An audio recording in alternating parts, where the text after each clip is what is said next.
Olá, seres humanos, sejam muito bem-vindos a mais um vídeo do canal. E hoje nós trataremos sobre outra obra da FUVEST. Na real, acho que foi a que mais me decepcionou. Vocês vão entender um pouquinho por quê. Mas nós estamos falando de Nove Noites, de Bernardo Carvalho. Esse livro aqui é um dos mais novos que foram adicionados à lista. E eu acho que ele foi o mais, não decepcionante, mas que eu tive um pouquinho mais de dificuldade para ler e entender tudo que o autor queria passar pra gente.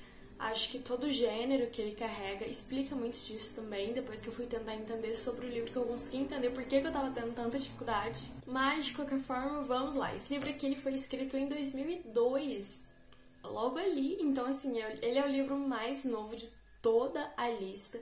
A gente já tratou de livros aqui lá de 1500 e bolinha, de 1600 e bolinha, e agora estamos falando de um livro escrito em 2002. E estamos falando de literatura contemporânea, e isso explica muito a forma que o livro foi feita. Porque uma das características fundamentais da literatura contemporânea é a metaficção historiográfica, que é justamente o que trata esse livro, porque, afinal de contas, esse livro aqui, a tese histórica dele é um fato real, verídico que aconteceu, mas por cima é carregado de ficção, é carregado de mistério em cima de uma coisa que aconteceu lá em 1939 e que o autor recria isso com vários aspectos próprios dele. Mas antes de falar um pouquinho sobre o que o livro traz pra gente, o gênero é um romance jornalístico, ou seja, aqui a gente vai ter uma pesquisa em cima de uma história. Dá pra você ver que é uma pesquisa jornalística justamente por um dos personagens aqui, um dos narradores que a gente tem, ele estar fazendo um trabalho jornalístico de investigação em cima de algo, mas ao mesmo tempo é um romance, lembrando que é ficcional. Mas antes da gente falar do que se trata real, esse livro precisamos falar sobre o contexto histórico em que ele está inserido. Como eu disse pra vocês, o fato que permeia todo esse livro aconteceu em 1939. Nós estamos falando de Estado Novo, a ditadura de Vargas. E para tentar entender tudo que esse livro traz pra gente, vamos para a base dele. O que está acontecendo? O que esse livro conta? Mas primeiro de tudo, precisamos entender que esse livro aqui tem dois narradores. O primeiro deles é o Manuel Perna, ele é um personagem criado pelo escritor, o Bernardo Carvalho, mas que foi inspirado em uma pessoa real, que escreveu uma carta-testamento contando sobre o que ele presenciou, o que ele viu, enfim, tudo que ele viveu com uma certa pessoa, com um antropólogo americano. E esse antropólogo é o nosso personagem principal, ele se chama Buell Quinn. Ele morreu aqui no Brasil, ele se suicidou no meio da mata junto com os índios. Ele era um etnólogo que estava aqui estudando as tribos indígenas, ele já tinha estudado umas outras tribos.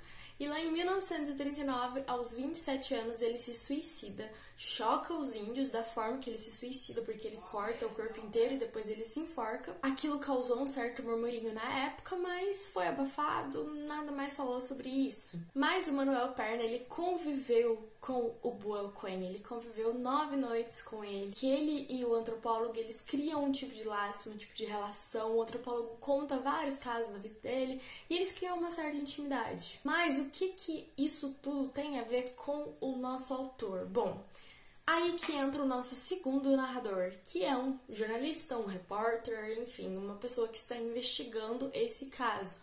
Porque um dia ele tá lendo o jornal e ele lê uma reportagem que uma autora faz e ela cita o nome de Buell Quinn no meio, e isso acaba ativando alguma coisa da mente dele. Ele pensa, eu já ouvi esse nome em algum lugar, ele começa a pensar sobre isso, ele começa a investigar sobre o etnólogo, o que aconteceu, o que levou à morte dele. Ele começa a descobrir que o etnólogo escreveu algumas cartas logo antes de se matar e que essas cartas foram distribuídas às pessoas, e aí tudo começa a virar uma ficção e que você não sabe se é ficção de verdade, e isso te dá uma angústia de saber se é verdade ou não. Eu, pelo menos, estou angustiada até hoje. Mas o fato é, esses dois narradores, eles ficam se intercalando, ou seja, Manuel Perna, que conviveu com Buell Quinn enquanto ele estava vivo, e o nosso jornalista repórter, que está investigando o suicídio de Buell Quinn. Por que ele se suicidou? O que levou ele a isso? Ele tinha problemas com a família, ele estava com problemas com dinheiro, enfim, o que estava acontecendo? E essas duas narrações, elas vão se intercalando o livro inteirinho mesmo. Manuel Perna começa a narrar o que ele quer dizer e depois logo troca pro nosso repórter, que a gente não sabe o nome. A gente pode presumir que seja o próprio autor do livro, mas não dá pra ter certeza de nada. E essas coisas ficam intercalando, se você não prestar muita atenção, você vai se confundir, porque pensa comigo, a parte da narração do Manuel Perna se situa em 1939 e a parte da narração do jornalista se situa em 2001, 2002. Então, assim, são muitos anos de diferença. A gente se perde um pouquinho no meio da narração, porque não tem nada que mostre, que fale narrador 1, narrador 2. Não! A única coisa que diferencia é a forma da escrita.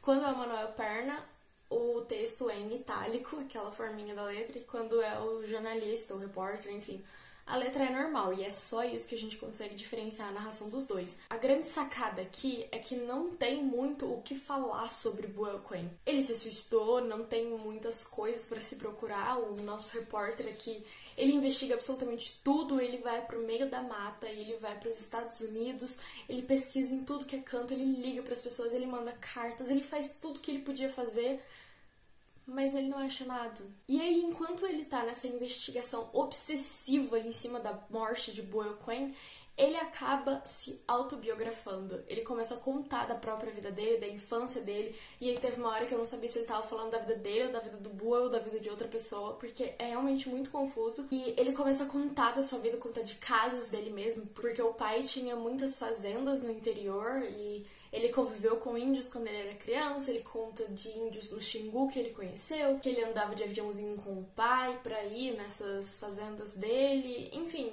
são casos da infância. Depois ele vai crescendo, ele começa a contar o relacionamento difícil que ele teve com o pai, a vida difícil do pai, até a morte do pai. Então, assim, é muito complicado da gente entender qual é a razão dele estar escrevendo isso, por que ele quer que a gente saiba sobre isso. Porque tem uma hora que você nem sabe mais se você tá lendo um livro sobre Buell Quinn ou sobre esse personagem, esse repórter, que a gente não sabe se é o Bernardo Carvalho. Tem uma hora que vira uma biografia desse nosso repórter, que é o segundo narrador. Enquanto isso, Manuel Perna, ele continua com resquícios e passagens que ele já tinha dito no começo do livro. Esse narrador, esse Manuel Perna, ele é feito sobre uma suposta carta que um amigo do Buell Quinn deixou em testamento, assim, pra ele. E eu, sinceramente, eu achei muito confuso, é mal explicado, mas, assim, esse personagem, esse Manuel Perna, ele fala que é um personagem ficcional e que ele deixou essa carta de testamento pro Buell Quinn, mas o Buell Quinn já tá morto, então quem que vai ler isso? E ele fala que tava esperando você chegar pra que você lesse isso, mas ele não falou nada com nada. Não esperem um final, porque não tem final. No final do livro, ele simplesmente fala pra gente que tudo que ele descobriu é simplesmente ficção e que foi inventado da cabeça dele. Tem uma hora que você realmente acha que esse repórter tá encontrando alguma coisa. Eu comecei a criar 300 milhões de respostas. Sei lá, o Buell Quinn era homossexual e ele se matou com medo de descobrirem que ele era homossexual. Ou não, o Buell Quinn se matou porque ele descobriu que ele tinha um filho e aí ele não podia se encontrar com o filho. Sei lá, sabe? Eu comecei a pensar milhares de coisas. E não te dá um fim definitivo, não fala isso que aconteceu, até porque eu acho que nem tem uma resposta. O repórter, ele te deixa obsessivo tanto quanto ele estava sobre a vida do Buell Quinn, porque você fica tão angustiado em cima de tudo aquilo que tá acontecendo que você quer saber o que aconteceu, mas você não sabe. E a gente precisa saber do contexto histórico que tudo está passando. Como eu disse pra vocês, o Buell Quinn se suicidou em 1939, ou seja, estávamos em pleno Estado Novo aqui no Brasil, na ditadura de Vargas. Então, como toda e qualquer ditadura, o conhecimento ele não era estimulado. Então, o Buell Quinn, até mostra aqui que o Buell Quinn tinha ido para uma tribo indígena no Xingu, mas que mandaram ele voltar, que o Estado Novo estava restringindo muito esses intercâmbios culturais de etnólogos norte-americanos, enfim, etnólogos de qualquer lugar, para vir para cá. Então, ele teve que voltar para o Rio de Janeiro. Tinha ido para o Xingu, ele voltou, e isso, enfim, deixou ele meio transtornado. E pensavam até que isso seria um dos motivos do suicídio dele, que ele estava mesmo mal mentalmente. E eu acho que o mais importante pra gente analisar em cima do Estado Novo do Getúlio Vargas e tudo que estava acontecendo era a relação com os índios. E nos governos posteriores, como foi a relação deles com os índios, protecionismo ou não, expansionismo agrário ou não. Acho que isso é um dos pontos cernes aqui, principalmente porque o nosso repórter, o nosso segundo narrador, ele fala como o pai dele comprou hectares e hectares de terras no meio das terras indígenas por um preço muito, muito barato. E ele fala como as posições dos governos foi mudando ao longo do tempo. Ele fala até durante o governo militar como foi todas essas coisas com territórios indígenas ou não. Então acho que é um ponto interessante pra gente prestar atenção. E tudo que se fala nesse livro aqui todas as menções, tudo que acontece. Esse livro inteiro ele é feito em cima de arquivos públicos que ele encontrou, em cima de cartas que foram encontradas, assim, em cima de conversas que ele teve com pessoas. Não é uma narrativa linear, então você não encontra ele falando tipo isso, no preto e no branco, não. É uma coisa totalmente misteriosa e meio que jogada. São peças que você precisa resgatar aqui.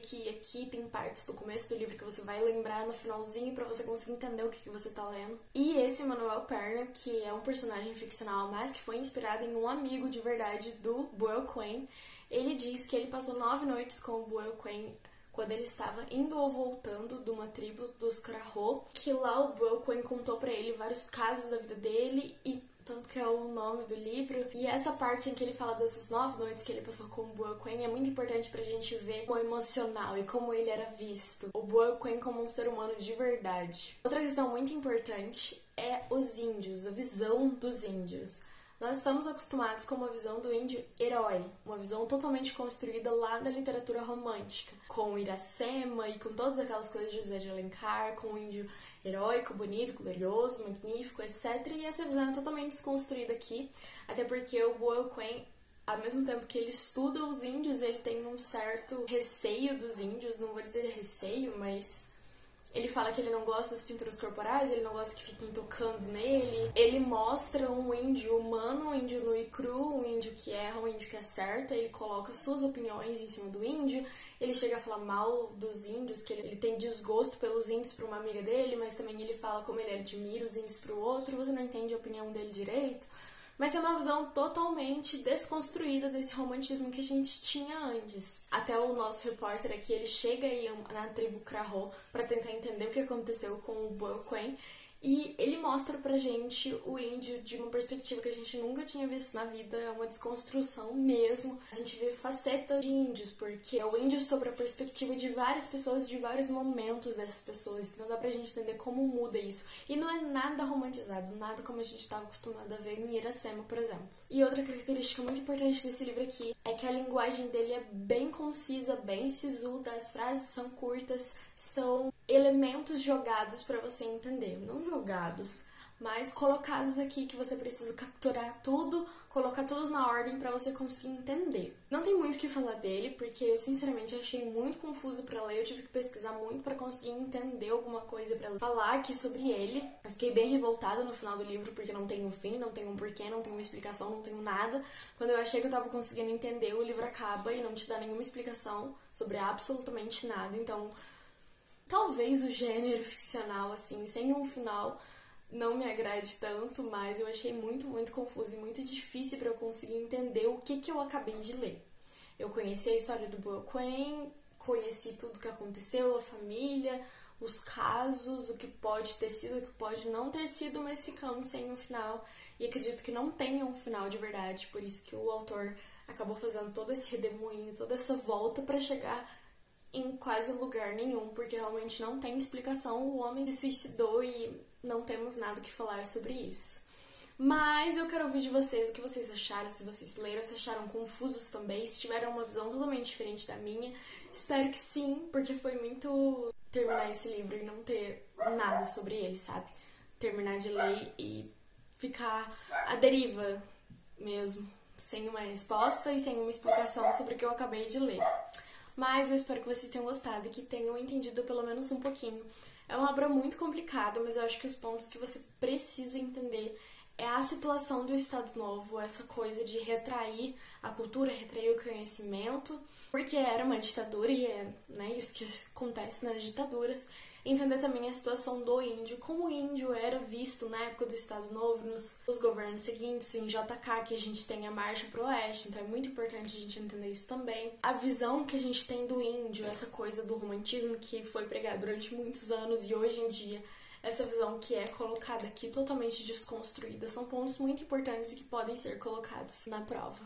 Mas é isso, eu espero muito que vocês tenham gostado, que tenham entendido pelo menos um pouquinho, que eu tenha ajudado vocês. Foi muito complicado pra mim ler mesmo, de verdade mesmo. E nunca tinha lido um livro que tenha me deixado tão angustiada a ponto de querer saber o que aconteceu. É isso, eu espero muito que vocês tenham gostado. Não se esqueçam de dar um like no vídeo, se inscrever no canal e de ativar o sininho das notificações, porque a gente tá quase acabando os livros da FUVEST. Até mais, até a próxima!